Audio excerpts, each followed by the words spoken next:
देव आमचा जीव सकळ जीवांचा देव आहे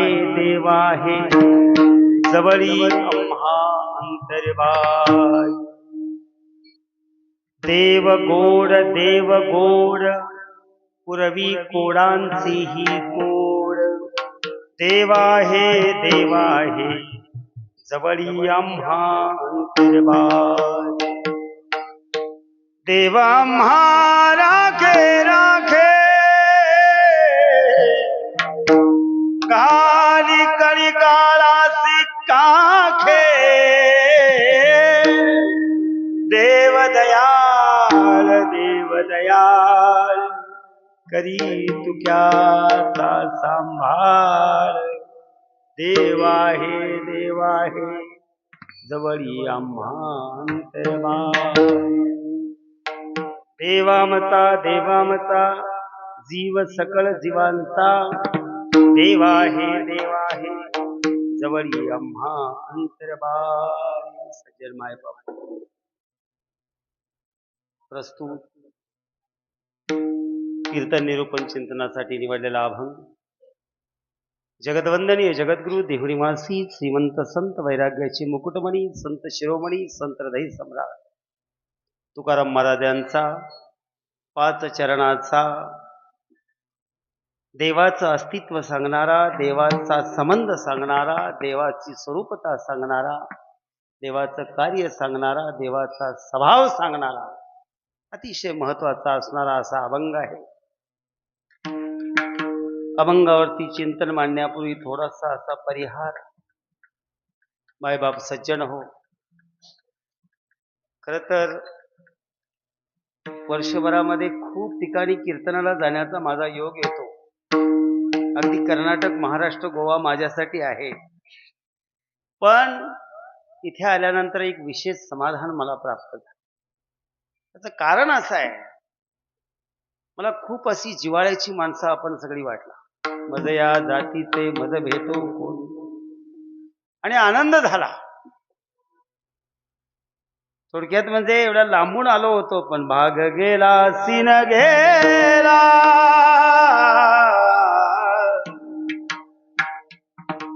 अवघा झाला आनंद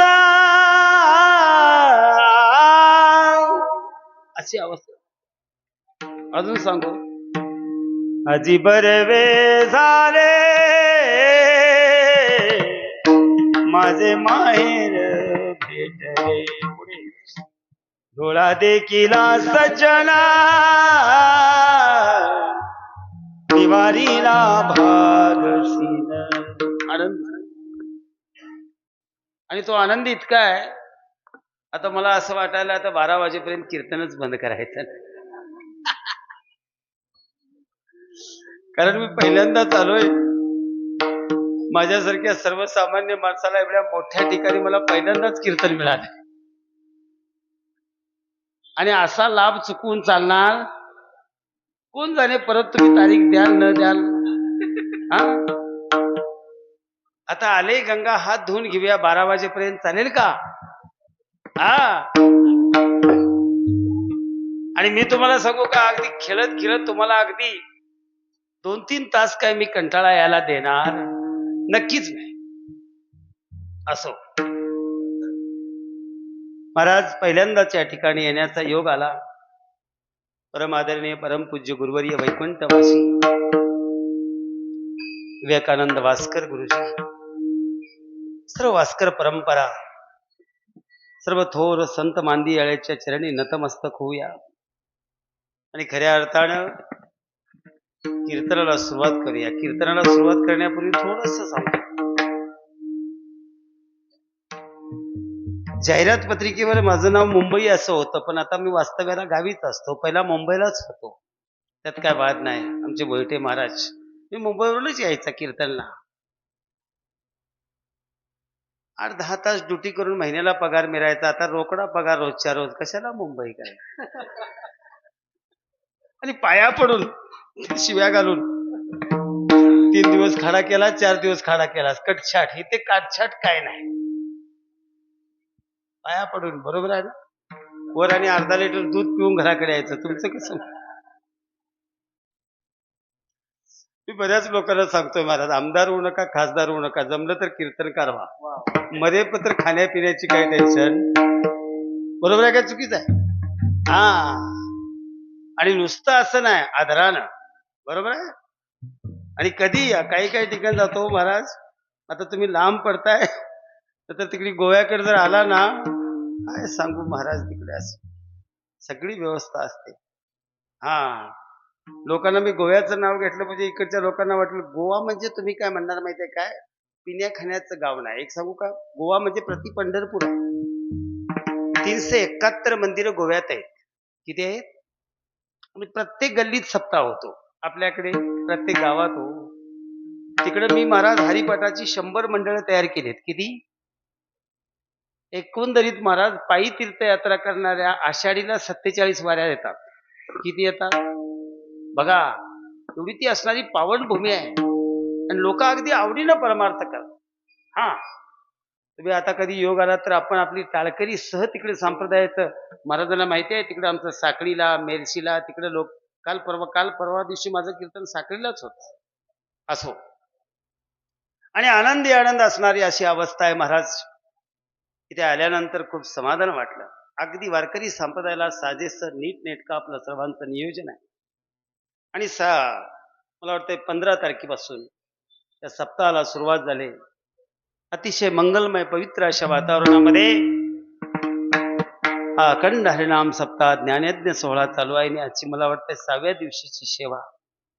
तशी सेवा जर अशी मागे होती, पण माझ्या थोडस कुठेतरी बाहेर जायला येण्याच्या योगानं थोडीशी सेवा मागून बदल करण्याचा प्रयत्न केला आणि मंडळानं सुद्धा दिला.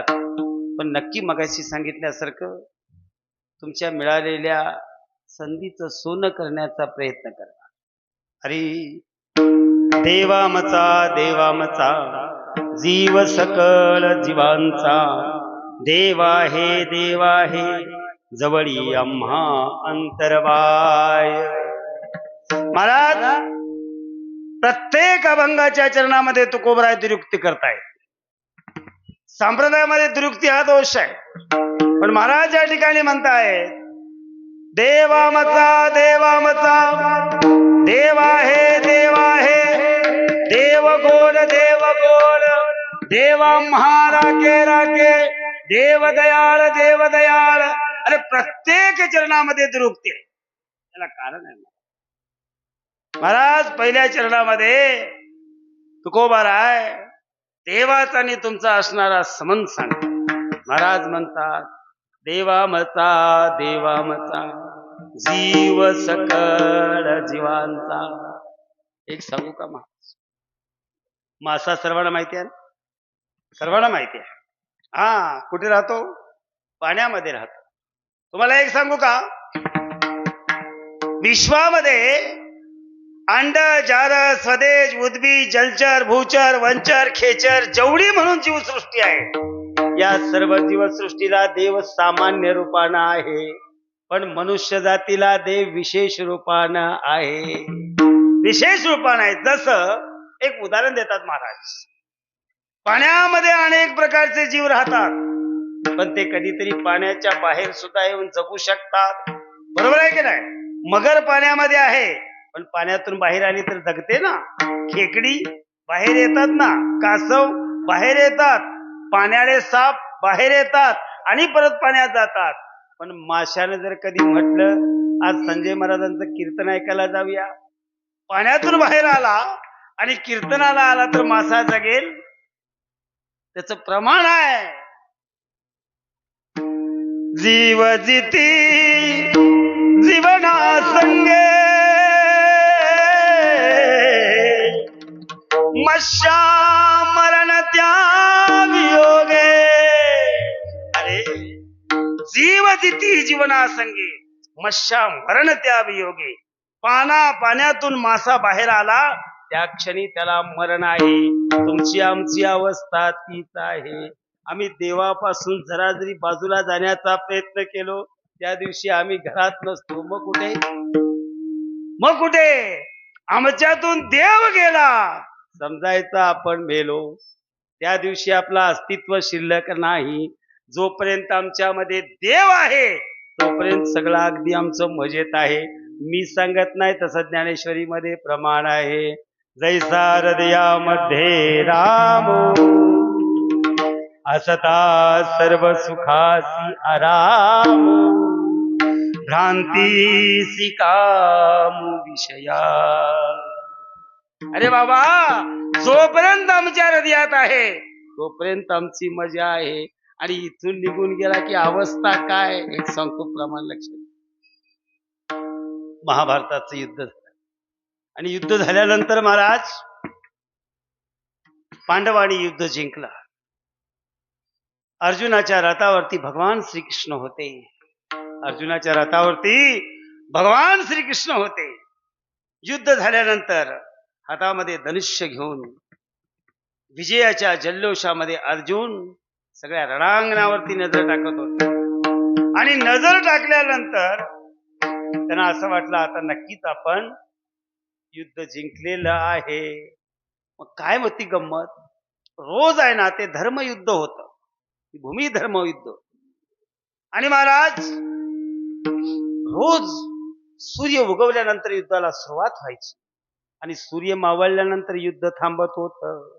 त्यावेळेला काय व्हायचं, कृष्ण भगवान परमात्मा रथातून आधी खाली उतरायचे आणि अर्जुनाला हाताला धरून खाली घ्यायचे. त्या दिवशी जरा वेगळं झालं. युद्ध संपलं. चोर नजरेनं भगवंतानं अर्जुनाकडे बघितला आणि सांगितलं अर्जुनाला, अर्जुना आज जरा रथातून तुम्ही पहिली उडी टाका. काय टाका? रथातून तुम्ही पहिल्यांदा उडी टाका. अर्जुन हा बुद्धिमान भक्त आहे महाराज, ज्ञानी भक्त आहे. त्याला काही कळेना. रोज भगवान खाली उतरतात आणि मला हाताला धरून खाली घेतात आणि आज हे नवल काय. देवाला विचारलं, देवा असं उलट का? देव म्हणाला, काही वेळानं मी सांगतो पण आधी सांगितलं ते करा. पहिल्यांदा तुम्ही रथातून खाली उतरा. अर्जुनानं रथातून खाली उडी टाकली आणि काही क्षणामध्ये भगवंतानं आपल्या हातातील रथाचे कासरे घोड्यांचे असे फेकून दिले आणि भगवंतानं उडी टाकली. भगवंतानं रथावरून उडी टाकता क्षणी रथाला आग लागली. काय झालं? रथाला आग लागली. अर्जुनाला काय कळेना. त्यावेळेला सांगितलं, भगवंता हे गुह्य हे नवल मला सांगता का?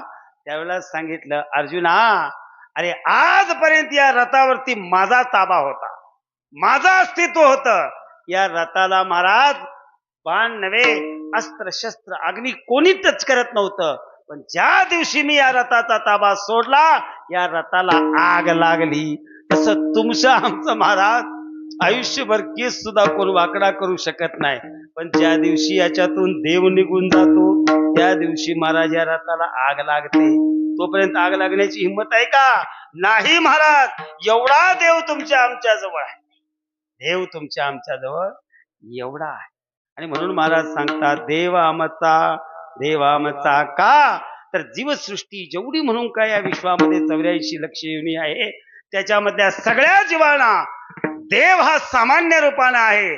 पण मनुष्य अवताराला मनुष्याला तो विशेषत्व रूपानं आहे. अजून एक दृष्टांत.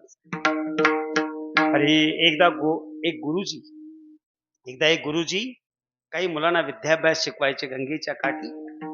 महाराज त्या गुरुजींचा एक नियम होता. काय नियम होता? ते वर्षातून एकदा एका श्रीमंत शिष्याच्या घरी जायचे. कोण? गुरुजी श्रीमंत शिष्याच्या घरी जायचे. का जायचे? तर त्या आपल्या विद्यार्थ्याची काय अवस्था तयार झालेली आहे हे बघण्यासाठी महाराज जात होते. आणि मग एका श्रीमंत शिष्याच्या घरी गुरुजी न सांगता गेले. ते सांगत नव्हते मी येणार म्हणून, गेले. विद्यार्थी श्रीमंत होता, शिष्य श्रीमंत होता, आलिशान बंगला होता. कुणाचा? आलिशान बंगला होता महाराज. आणि मग तिथे गेल्यानंतर विद्यार्थी अति बगीच्याला पाणी घालत होता. काय करत होता? बगीच्याला पाणी घालत होता. आणि एवढ्यामध्ये गुरु दारात बघितल्याबरोबर महाराज त्या विद्यार्थ्याला एवढा आनंद वाटला, अगदी धावत गेला आणि गुरुचरणावरती नतमस्तक झाला. आणि नतमस्तक झाल्यानंतर विद्यार्थ्यानं गुरुजीचे दोन्ही हात धरले आणि पाचारण करायला लागला. चला आतमध्ये बंगल्यामध्ये चला. त्यावेळेला गुरुजी म्हणाले, बाळ थांब, बाळ थांब. थांब म्हटल्याबरोबर गुरुजीने विचारलं, बाळ हा बगीचा कुणाचा, हा बगीचा कुणाचा? त्यावेळेला विद्यार्थी म्हणाला, गुरुजी हा बगीचा देवाचा. काय म्हणा लागला? हा बगीचा देवाचा. विद्यार्थी गुरुजी जरा पुढे गेले आणि मस्त मध्ये अगदी बंगल्यावरती नजर टाकली. आलिशान असणारा बंगला. गुरुजींनी विद्यार्थ्याला विचारलं, बाळ हा बंगला कुणाचा? विद्यार्थ्यानं विनम्र अवस्थेमध्ये उत्तर दिलं, गुरुजी हा बंगला सुद्धा देवाचा. हा बंगला देवाचा. गुरुजी बंगल्यात गेले. बंगल्यात गेल्यानंतर काय सगळ्या घरामध्ये किमती वस्तू होत्या महाराज.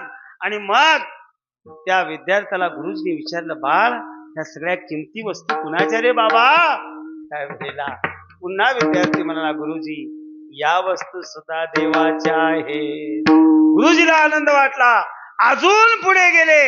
अजून पुढे गेल्यानंतर इतका सुंदर महाराज त्या ठिकाणी देवारा होता. कुणाचा?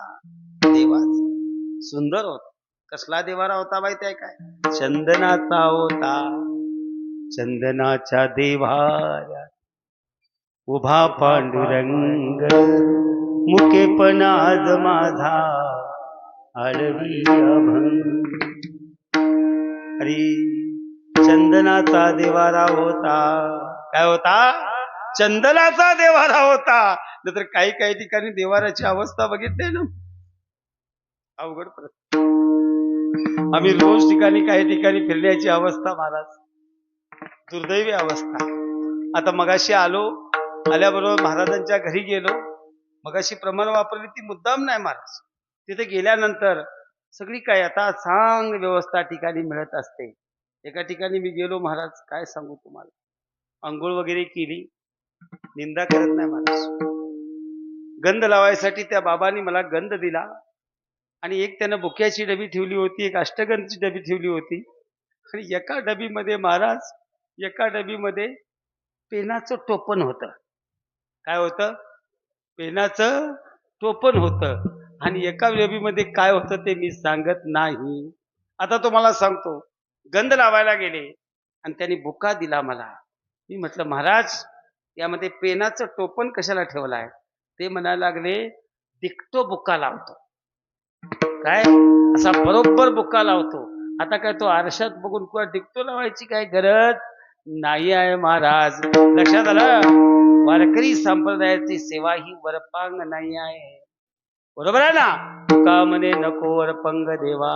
इथे वरपंगता नाही आहे. आणि मग त्या ठिकाणी देवारा चंदनाचा होता.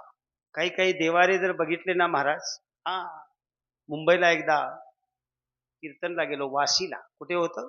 वाशीला. आणि गावाकडनंच गेलो होतो. आता गावाकडनं बुवा आलाय म्हटल्यानंतर त्याचा एवढा आदर केला महाराज. एवढा आदर केला. मस्तपैकी आपलं कीर्तन बिर्तन छान केलं आणि घरी गेलो जेवायला. जेवायला गेल्यानंतर नाना प्रकारचं जेवण होतं. पाहिजे ते खायचं. आळूवडी बिळूवडी सगळं काय जेवलो बिलो मस्तपैकी. आणि आता म्हणायला झोपायचं पाहिजे. सकाळी पहाटे मला जायचं. पहाटे जायचं आहे म्हटल्यानंतर महाराज ते म्हणले, महाराज तुम्ही आता झोपणार कुठे? मला वाटलं मुंबईत झोपायची फार अवघड, झोपणार कुठे? मी म्हटलं, महाराज तुम्ही कुठे बिस्तरा टाकून देणार तिथे झोपणार. तसं नाही म्हणले, आमच्याकडे झोपायची 2 ठिकाणी व्यवस्था आहे. मी म्हटलं, कुठे कुठे आहे? ते म्हणले, खाली एक खॉट आहे आणि वरती पोटमाळा आहे. कुठे झोपणार? मग असं त्याच्यातलं म्हटलं जरा असं मला स्पष्टीकरण सांगता का? नाही म्हणजे खाली झोपला तर पाणी लवकर येते, लवकर उठावं लागणार. आणि पोटमाळ्यात झोपला तर निवांत झोपायचं. कुठे झोपायचं? निवांत झोपायचं. मला बरं वाटलं. पोटमाळा म्हणजे आलिशान एसी बिशी टकाटक असणार, झोपूया जाऊ. आणि गेलो महाराज पोटमाळ्यात. पोटमाळ्यात म्हणजे पोटानंच आत जायचं आणि पोटानंच बाहेर यायचं. जाड पोटाचा बुवा असला तर अडकला आतमध्येच कीर्तन राहत. काय काय खरंच सांगतो तुम्हाला महाराज, हे अनुभवाचे बोल आहेत. लक्षात आलं का? आणि तिकडे इकडे सोंडी काय बुंडी म्हणाले तिकडे गेले कीर्तनाचे. म्हणून माणसानं पोट सुद्धा व्यवस्थित ठेवलं पाहिजे, नंतर मिळतंय म्हणून बुवान खाऊन कुठेतरी पोट माळा आला तर अवघड आहे. मापातच राहायचं. लक्षात आलं. तिकडे एका गावाला गेलो, कीर्तनला गेलो आणि मला झोपायची व्यवस्था कशात केली माहित आहे का? तिथं महाराज एक सोसायटीचं काय म्हणतात ते गोडाऊन होतं, गोडाऊन सोसायटीचं. आळ माळाय म्हणाले, झोपायला काय अडचण नाही महाराज, पाहिजे तसं लोळा म्हणले. तिथे गेलो आणि बाहेरनं एक स्वेटर लावून घेतलं, ते 10 वाजेपत्र आलंच नाही महाराज. मी आत बोंबलून दमलो. काय होते तेवढे हरिपाठ म्हटले, तुकाराम महाराजांचा म्हटला, एकनाथ महाराजांचा म्हटला, सगळे म्हटले, पण हरिपाठाने काय दार उघडे ना. लास्टला अवस्था धाड केल्यावर सकाळी 10 वाजता म्हशी घेऊन एक म्हातारी होती. तिला वाटलं आतमध्ये काय अडकलंय काय काय काय तर सावध राहायचं. बघूनच अगदी कुलू अनुभव म्हणून सांगतो महाराज. पोटमाळ्यात झोपायची अवस्था आणि तिथनं आल्यानंतर म्हटलं बाबा छान झोप लागली, आता सकाळी म्हटलं आंघोळी करतो, गंध कुठे आहे? ते म्हणते हे काय इथे देवारा आहे? बाथरूमच्या वर देवारा. खाली आंघोळी करायची, वर देवारा. काय करणार, जागाच तशी आहे. पण हा देवारा तसा नव्हता. हा महाराज चंदनाचा देवारा. गुरुजींनी बघितलं, समाधान वाटलं आणि विद्यार्थ्याला विचारलं, अरे बाळ, बगीचा देवाचा, बंगला देवाचा, बंगल्यातल्या किमती वस्तू देवाच्या, बंगल्यातला देवारा सुद्धा देवाचा. मग आता मला सांग, या देवारातला देव कुणाचा? विद्यार्थ्यांनी विनम्र सांगितला, देव माझा मी देवाचा, देव माझा मी देवाचा, मी देवाचा, देव माझा मी देवाचा, देव माझा माझा माझा, देव माझा माझा माझा, देव माझा मी देवाचा, देव माझा मी देवाचा, देव माझा मी देवाचा, देव माझा माझा माझा, देव माझा माझा माझा, देव माझा मी देवाचा, देव माझा मी देवाचा, देव माझा देव माझा मी देवाचा,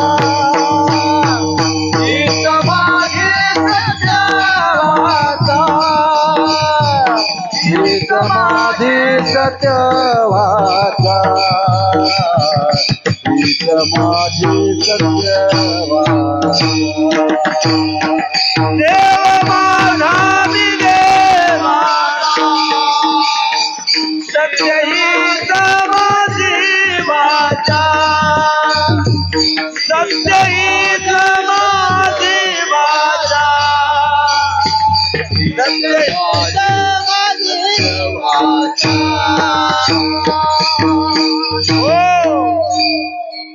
देव माझा मी देवाचा, सत्य हीच माझी वाचा. या न्यायानं तुकाराम महाराज म्हणतात, देवा मता जीव सकल जीवा. महाराज देवाचा आणि आपला फार जवळचा संबंध. काय संबंध आहे? ममेवाशो जीवलोके जीवभूतो सनातनम. प्रमाण आहे जीवीच्या जीवना, जीवीच्या जीवना, जीवीच्या जीवना, जीवीच्या जीवना, जीवीच्या जीवना,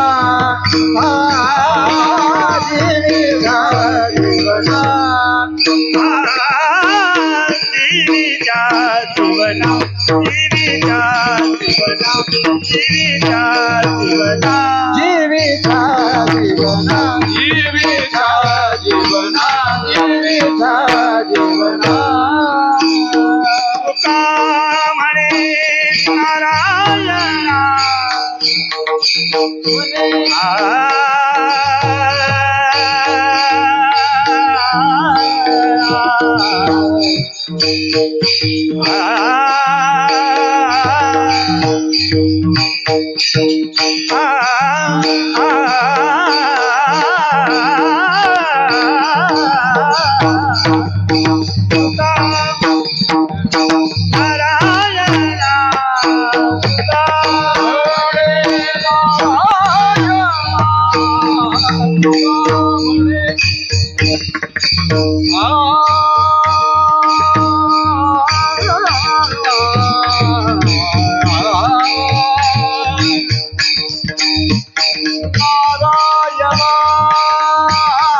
म्हणे नारायण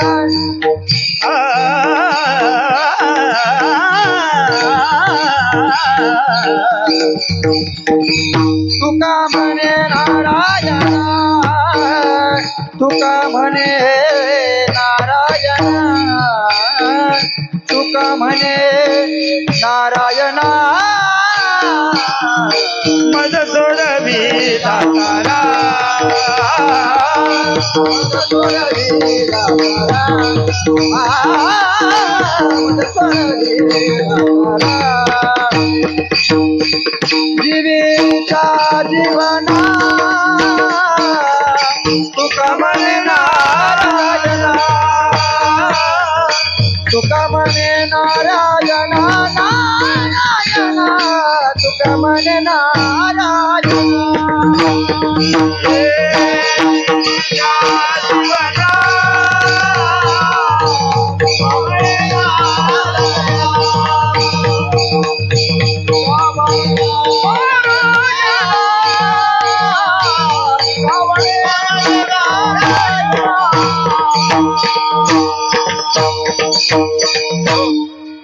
जीवीच्या जीवना तुका म्हणे नारायण.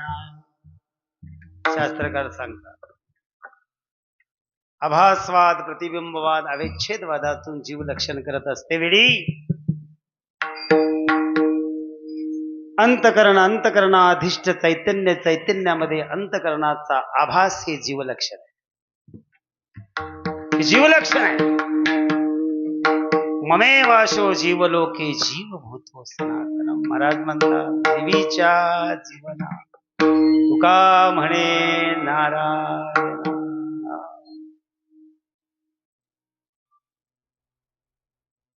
देव आमचा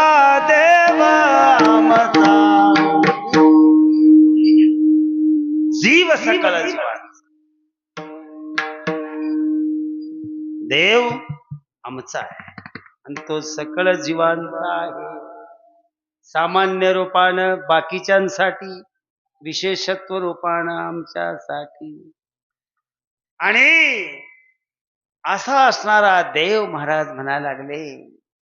काही काही मंडळी असे आहेत महाराज देव मानायलाच तयार नाही. बरोबर आहे ना.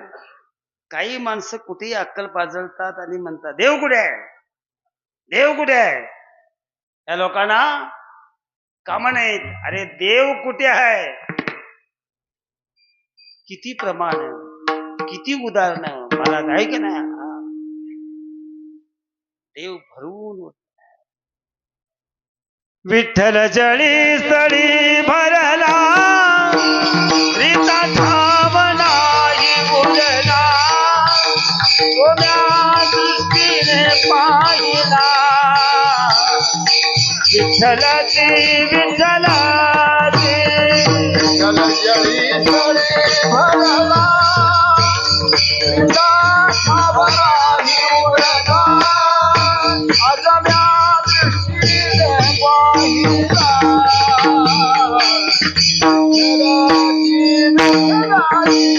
विठ्ठल जळी सळी भरला विठ्ठल जळी सळी भरला.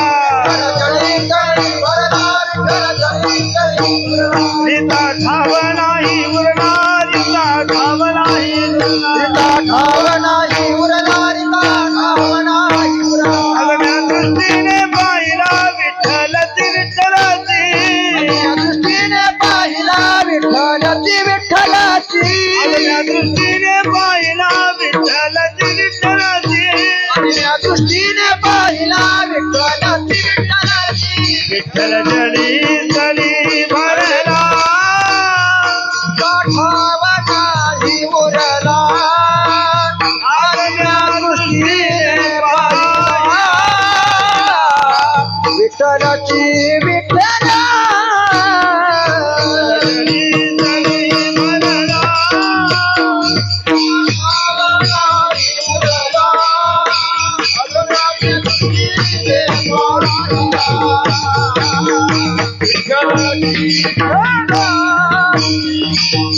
हो ते विश्व भरवून उरलेलं आहे प्रसिद्ध उदाहरण आहे हा? भक्त प्रल्हादाचे वडील हिरण्यकश्यपू दैत्य होते राज्यात न्याय होता कुणीही त्या नारायणाचं नाव घ्यायचं नाही पण पोटाला पोरगा असा आलं जन्मल्यापासून नारायण जन्मल्यापासून नारायण 4 वर्षाचं होईपर्यंत काय बोलला नाही पण महाराज दैत्य होता पण नीतिवान होता मला काही वेळेला या लोकांचा अभ्यास करावा असं वाटतोय रावण असेल कुंभकर्ण असेल हा हिरण्यकश्यपू असेल हे राक्षस होते दैत्य होते पण त्यांच्याकडे नीती धर्म होता की नाही महाराज हा एवढा बलशाली रावण किती बलशाली हो रावणासारखा राजा नाही हरी धन्य ते भाग्य रावणाचे त्याला वरदान शंभूचे धन्य ते भाग्य रावणाचे सोनियाचे वाडे उडे समुद्र वेळा चहूकडे 10 सिरे 20 भुजा ऐसा कोटे नाही राजा पण याने रामासी गर्भ केला तुका म्हणे वाया गेला सामान्य रावण सामान्य किती बायका रावणाच्या 80,000 मुलं किती 1.25 लाख आणि नातू किती तेवढेच नियम पाळला होता 1.25 लाख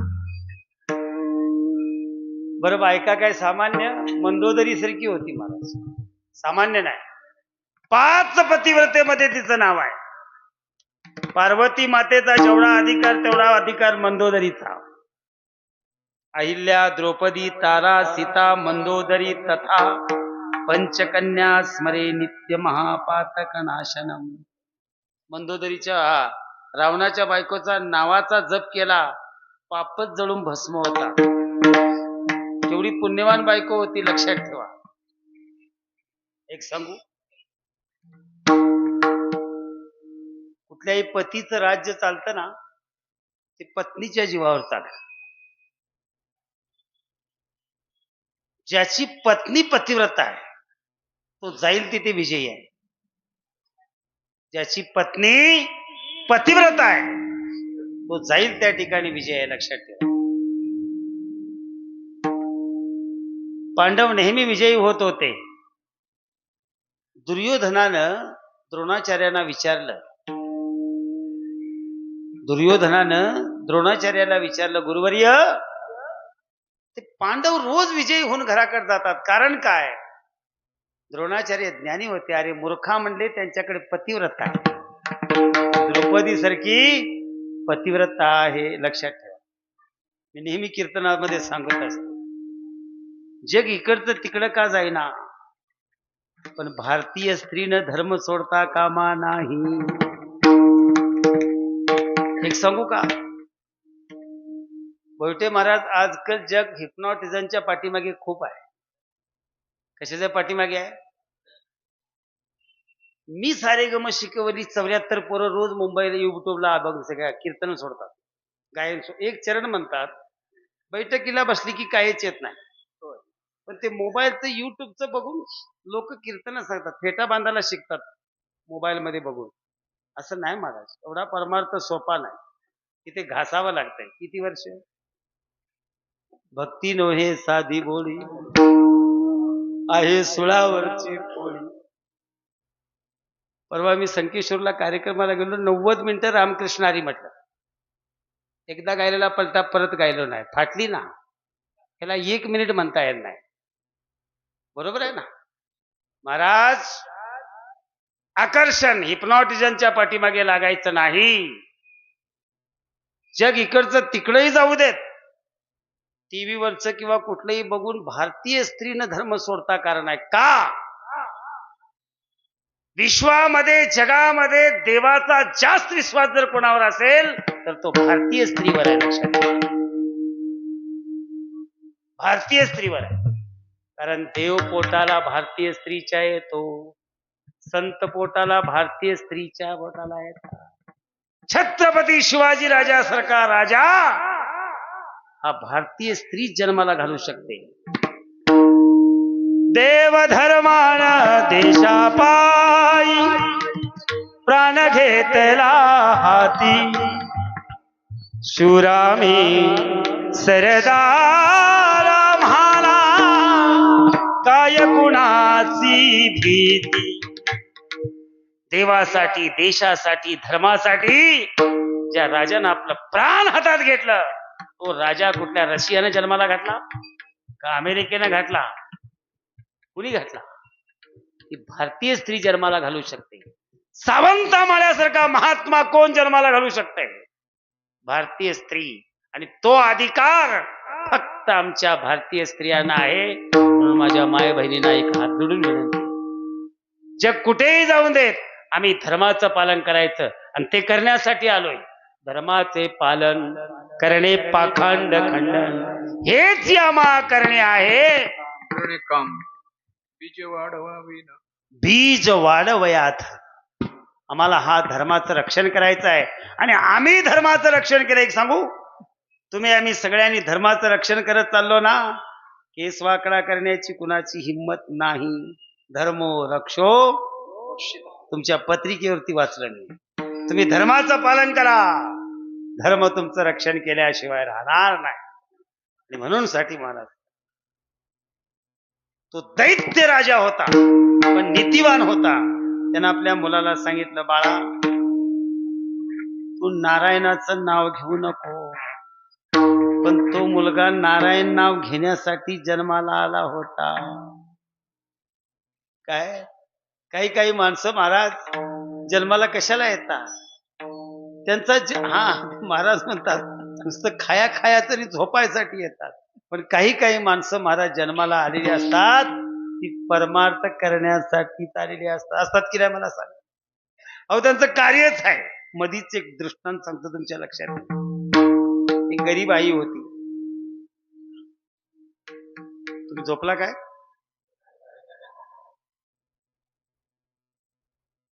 कसं आहे तिकडे डोंगरात तिलारी घाटाच्या खाली हेरे म्हणून एक गाव आहे. हेरे, कधी आला तर हेरे. तिथे एक सप्त्याचं नियोजन माझ्याकडे दिलेलं. मी कीर्तन ठेवलं होतं भाऊसाहेब पाटील गुरुजींचं. आणि मी टाळ घेऊन महाराजांसारखा उभा होतो. वाजवायला चांगली मंडळी होती. आणि गुरुजींना असं वाटलं संजूनं कीर्तन सांगितलंय त्या अर्थी ती मंडळी सगळी विद्वान असणार. गुरुजींनी कीर्तन वेदांतामध्येच चालू केलं भाऊसाहेबांनी. कीर्तन गुरुजींचं चालू झालं. तिथे मंदिराच्या उद्घाटनानिमित्त कीर्तन होतं. अभंग घेतला होता, उभारिला हात जगी जानवली मात, देव बैसले सिंहासनी आल्या याचका. आणि महाराज गुरुजींचं कीर्तन चालू झालं जोरात. पाठीमागची सगळी लोक झोपली होती, मस्त झोपली होती. मला सारखं गुरुजी हात करायचे. मी माईकवर होतो. मी सांगायचं गुरुजी, इकडची लोक डोळे उघडे ठेवून कीर्तन ऐकत नाहीत. तसं शबरी मातेनं रामप्रभू आले दारात, डोळे झाकले. हा कुणी? शबरी मातेनं डोळे झाकले. लक्ष्मण रायानं विचारलं, भगवंता, झनी दृष्टी लागो तुझ्या सगुणपणा. अरे तुझं रूप बघण्यासाठी अख्खं विश्व रात्रंदिवस डोळे उघडे ठेवून आहे. जागा जागा रे गोपाळा, जागा जागा जागा रे गोपाळा, जागा रे राम नाम जागेत आहे. आणि शबरी म्हणली, 1000 वर्ष तपस्या करून तुम्ही आतमध्ये पाय ठेवल्याबरोबर डोळे झाकले. रामप्रभू हसले आणि म्हणायला लागले, लक्ष्मणा, तुला हे वर्म कळणार नाही. अरे तिने का डोळे झाकले? ती या नाशिवंत डोळ्यामध्ये मला साठवत नव्हती. शबरी मला हृदयामध्ये साठवत होती. साठविला हरी जिही हृदय मंदिर. तसं ही पाठीमागची माणसं म्हणलं, डोळे उघडे सोडून कीर्तन ऐकत नाही. नंतर कीर्तन झाल्यानंतर काय पाहिजे ते त्यांना विचारा. नंतर पाहिजे ते कीर्तन विचारा म्हणले, तुम्हाला सांगणार. तसं तुम्ही झोपला नाही ना? कारण कीर्तनाचा दिवस जास्त वेळ आहे. काय बी म्हणा, परत मला बोलवा न तर न बोलवा काय, पण आज तुमचे 12 वाजवणार मी.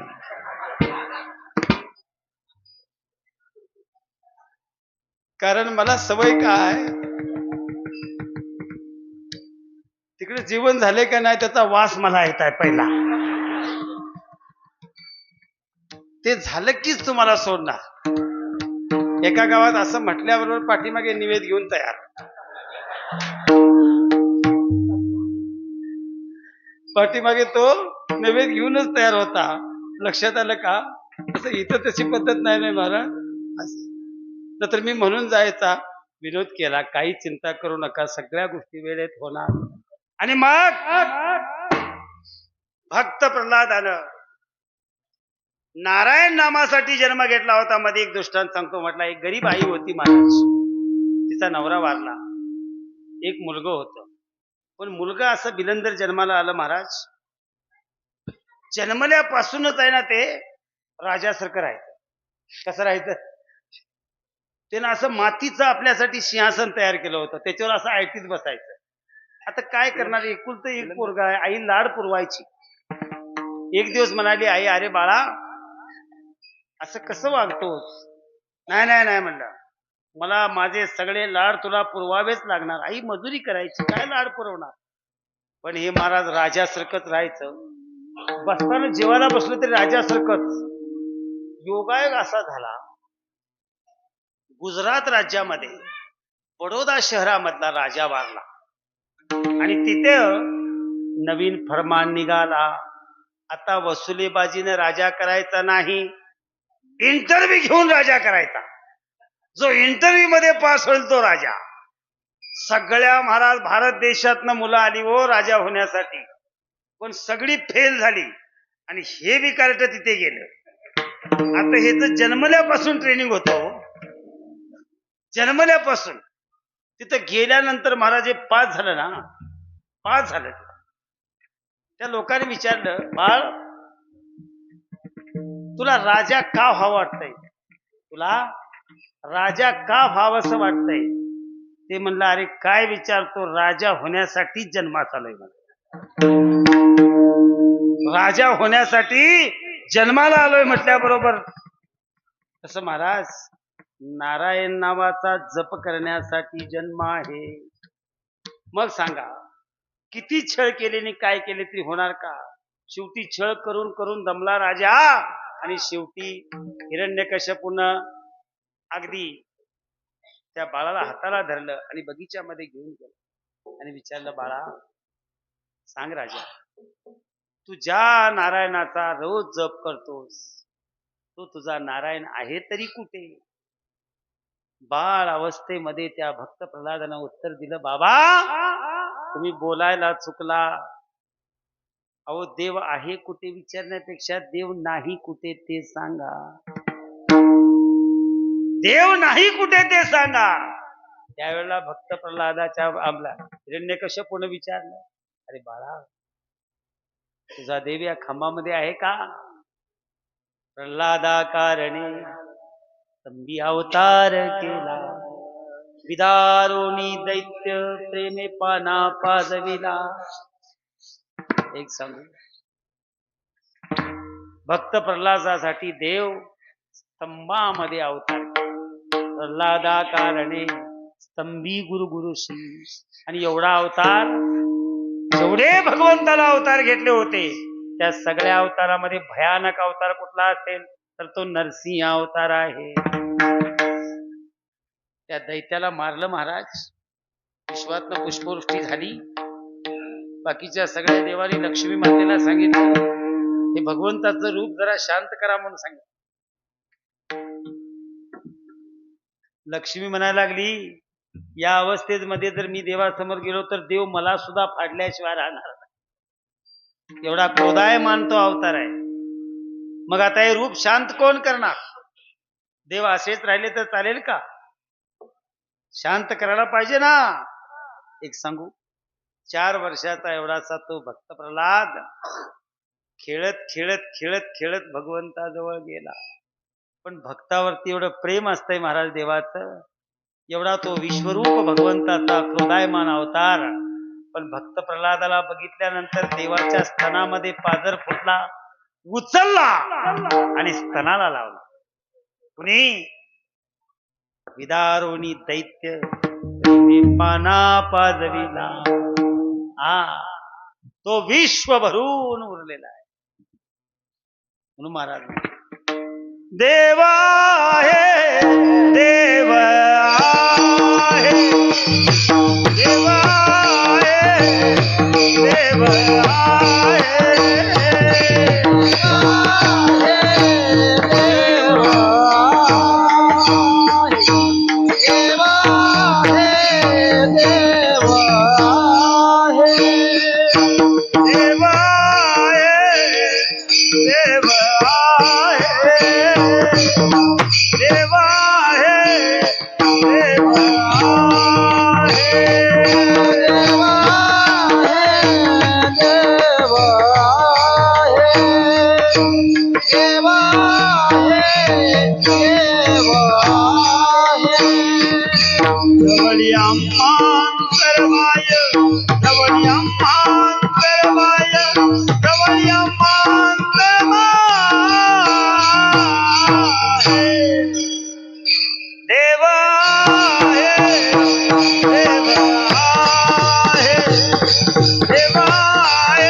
देवा हे देवा हे जवळी आम्हा अंतरबाय.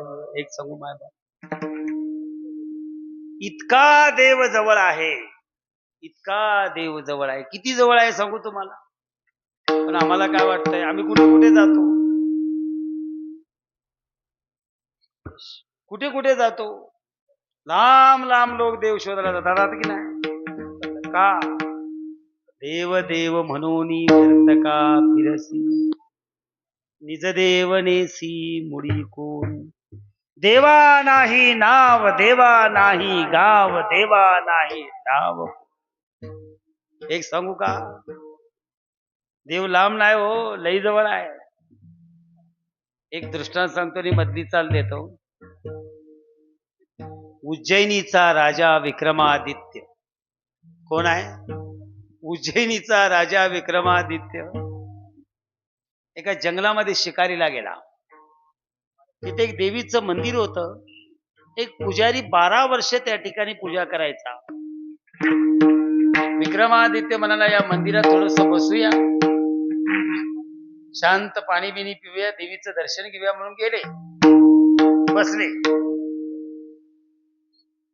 पुजाऱ्याला विचारलं, पुजारी बाबा किती वर्ष या मंदिरामध्ये पूजा करताय?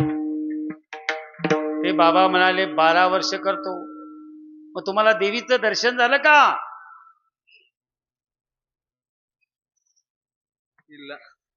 ते म्हणा लागले, असं देवीचं दर्शन झालं असतं तर लई जणांनी घेतलं असतं.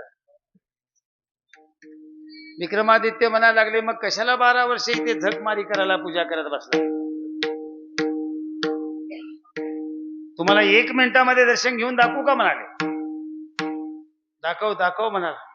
तो पुजारी म्हणाला, दाखव. हो, ते विक्रमादित्य होते. बाहेर गेले आणि त्यांच्याकडे एक मोठाच्या मोठा भाला होता.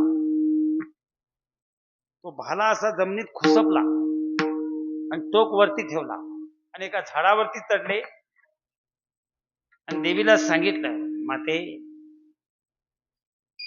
क्षणार्धात जर तू इथे प्रगट नाही झालीस तर वरून उडी या भाल्यावरती टाकणार म्हणला. कोण? देवीला माहिती होतं विक्रमादित्य किती निश्चयी आहे. झाडावरती चढलेली देवीला नतमस्तक झाली आणि उडी टाकणार एवढ्या देवी प्रगट झाली. अलगद झेलला असा. कुणाला? पुजाऱ्याला सांगितलं, घे दर्शन बाबा, वेळ लागतो. अशी कित्येक उदाहरणं मला सांगता येते. द्रौपदी मातेनं हाक मारल्यावर देव आला की नाही? कोठे कुंतलासी द्वारकेच्या राया, अकृष्य माने वसने द्रौपद्या चिंतितो हरी, गोविंद द्वारका वासीन प्रिया, गोपीर जनप्रिया. भगवंत किती वेगात आले? मनाच्या वेगानं. तसा महाराज देव लांब नाही. महाराज म्हणतात, देवा आहे, देवा आहे, जवळया मांतर माय, देवामचा देवामचा जीव सकळ जीवांचा. म्हणा मधली चाल. जीव सकळ जीवांचा, देवा आहे, देवा आहे, जवळया मांतर माय. जो 2 चरणामध्ये आपलं टायमिंग संपलंय. अजून 3 चरण बाकी आहेत. पुढच्या वर्षी बघूया. पुढच्या वर्षी थोडासा वेळ मिळाला तर बघूया. थोडासा घोषवारा करतो, काही महत्वाचं असं सांगतो, पुढे जाऊया. पहिल्यांदा अशी शंका आहे, पहिल्यांदा सांगितलं, दुरुक्ती हा दोष असते वेळी प्रत्येक चरणामध्ये तुकोबाराय दुरुक्ती करताय, त्याला कारण काय? पहिल्यांदा म्हणतात देवामता देवामता. इथे महाराज सांगतात आपुलकी वाचक बोलताय. आपुलकी वाचक. जसं लोकमान्य बाळ गंगाधर टिळक शाळेमध्ये शिकत होते, बाहेर बोलू नका, बाळ बाहेर बोलू नका. फळ्यावरचा भारताचा नकाशा कुणाचा आहे? त्यावेळेला बाळ गंगाधर टिळकांनी सांगितलं, साहेब, हा भारत देशाचा नकाशा माझा आहे, माझ्या भारत देशाचा आहे. माझा म्हणण्यामध्ये आपुलकी आहे. तसं देवामता देवामता. पुढे म्हणतात देव आहे, देव आहे. विश्वासानं सांगतात आहेच, आहेच. पुढे म्हणतात देव गोड, देव गोड. किती असं आहे महाराज. दोनदा म्हटलं देव गोड, देव गोड. देवाचं नामही गोड आणि देवाचं रूपही गोड आहे. गोड तुझे नाम, गोड तुझे रूप, गोड तुझे रूप, गोड तुझे किती गोड, किती गोड. अमृतावुनी गोड नाम तुझे देवा. अमृतापेक्षा भगवंताचं नाम गोड. बरोबर आहे. किती गायलं म्हणजे एखाद्याला म्हणेल मला आज कंटाळा आला. बरोबर आहे. घरी आल्यानंतर म्हणतो काम करून करून आज थकवा आला, कंटाळा आला. हा, रोज एखाद्याला म्हणेल ही भाजी भाजी खाऊन खाऊन कंटाळा आला. मला एकदा असंच झालं महाराज. मी त्या भागामध्ये कीर्तनला जायचा. 2 महिने वांगणी बटाटा चेंजच व्हायचा. आज तुमच्याकडे वांगण आहे ना?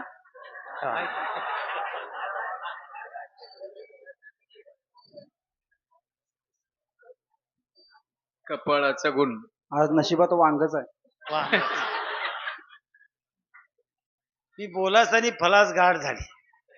तिकडे त्या भागात ती वांगी स्वस्त झाली महाराज. 15 रुपये किलो वांगा आणि बटाटा. संध्याकाळचा मेनू काय? वांगा आणि सांगितलं शेवटाला मी तेच बुजवा म्हणजे निवेद घ्यायला बरं होईल. वांगा आणि बटाटा असो. कंटाळा आला म्हणेल. पण किती भजन केल्यानंतर, किती अभंग केल्यानंतर घरी जाऊन आम्ही म्हणतो का आज भजन करून करून मला कंटाळा आला, असं पण म्हणतो. अरे बाबा, किती गायला, किती रागामध्ये गायला, काय काय गायला, कंटाळा येतो का? नाही. गोड तुझे नाम, गोड तुझे रूप. हा, म्हणून देव गोड, देव गोड. आणि पूर्वी कोडांचेही कोड. माझा भगवंत परमात्मा असा आहे. तुम्ही इच्छा करता ना, इच्छेच्या पलीकडे देतो तो आमचा देव. काय लक्षात आलं? तुम्ही अपेक्षा करता त्याच्या कित्येक पटीनं तो देतो. एक उदाहरण सांग. एक उदाहरण. उपमन्यानं दुधाची वाटी मागितली. देवानं काय दिला? दुधाचा सागर. उपमन्या दुधाचा सागर दिला. पुढे सांगतात देवा महाराखे राखे घाली कळिकाळासी काके. एवढं रक्षण करतो महाराज. कधी? मागे पुढे उभा राही सांभाळी आलिया घात निवाराया. ज्ञानेश्वरीमध्ये वर्णन आहे. कळी काळ कोपलिया घेतला पटा. कळी काळ जरी कोपला त्याही ठिकाणी तुमचं आमचं तो रक्षण केल्याशिवाय सगळ्यांना माहिती आहे. जयद्रथानं लात मारली कुणाच्या छातीत? अभिमन्यूच्या मेल्यानंतर अर्जुनानं पण केला. जयद्रथाला उद्या सकाळी सूर्य उगवायपासून सूर्य मावळेपर्यंत धडा वेगळा करीन. संध्याकाळपर्यंत मिळत नव्हता. अग्निकाष्ट घ्यायची प्रतिज्ञा होती अर्जुनाची. आता अर्जुन अग्नीमध्ये उडी घेणार एवढ्यात सांगितलं हा जयद्रथनी हा सूर्य आहे. कळी काळ कोपलिया घेतला पटा. आणि शेवटी देव दयाळ, देव दयाळ करी तुक्याचा सांभाळ. विठू दीनांचा दयाळ, दयाळ दीनांचा दयाळ. एवढा दयाळ चोखोबा रायाचा बायकोचं बाळंतपण करायला आला. एवढा दयाळ. आणि म्हणून मला सांग देव दयाळ, देव दयाळ करी तुक्याचा सांभाळ. देवा आहे, देवा आहे जवळी अम्मा दरबार. बस का ना?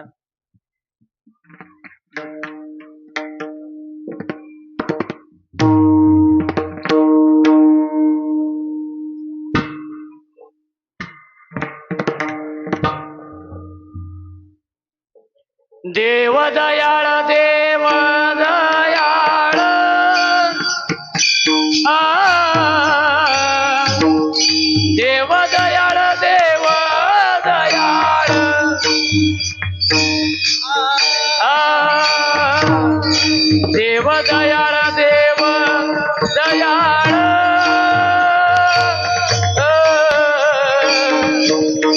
देव दयाळ देव दयाळ देव दयाळ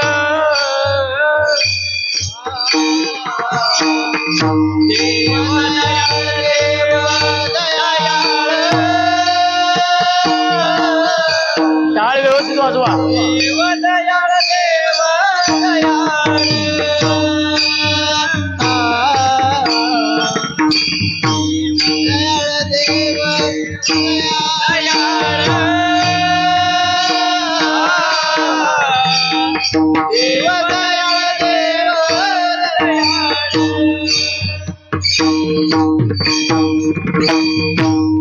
देव देव दयाळ देव दयाळ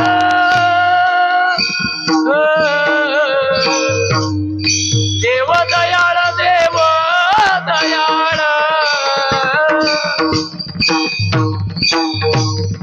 देव दयाळ देव दयाळ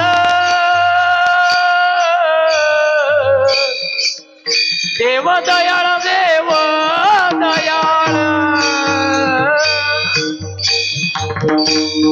देव दयाळ देव दयाळ देव दयाळ देव दयाळ देव दयाळ देव दयाळ देव दयाळ देव दयाळ देव दयाळ करी चुक याचा सांभाळ करी चुक याचा सांभाळ देव देव आहे देव आहे देव आहे देव आहे देव आहे देव आहे देव आहे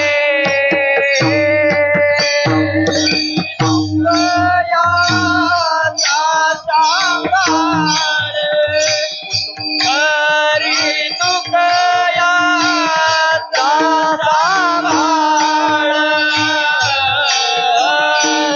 देवा आहे देवा आहे देवा आहे देवा आहे देवा आहे देवा आहे देवा आहे देवा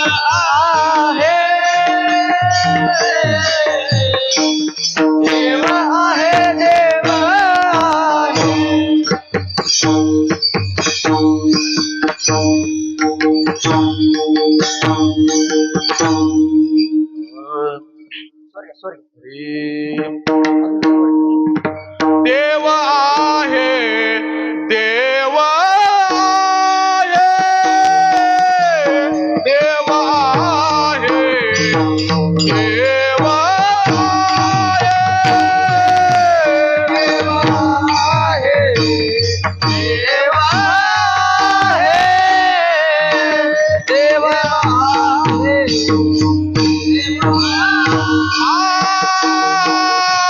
देव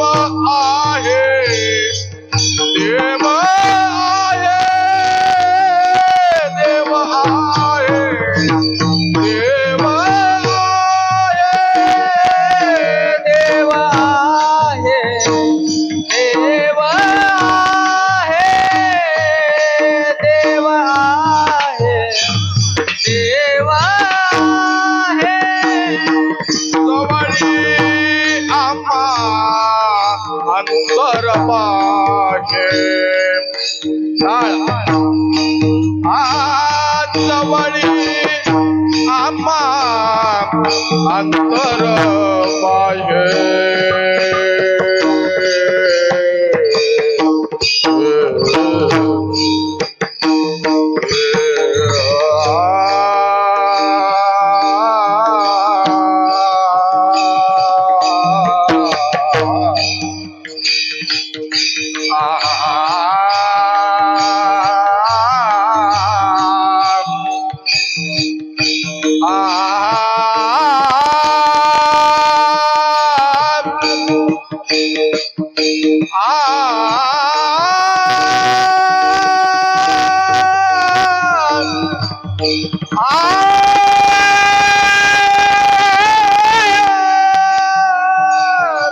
जवळी आम्हा अंतर बाहे जवळी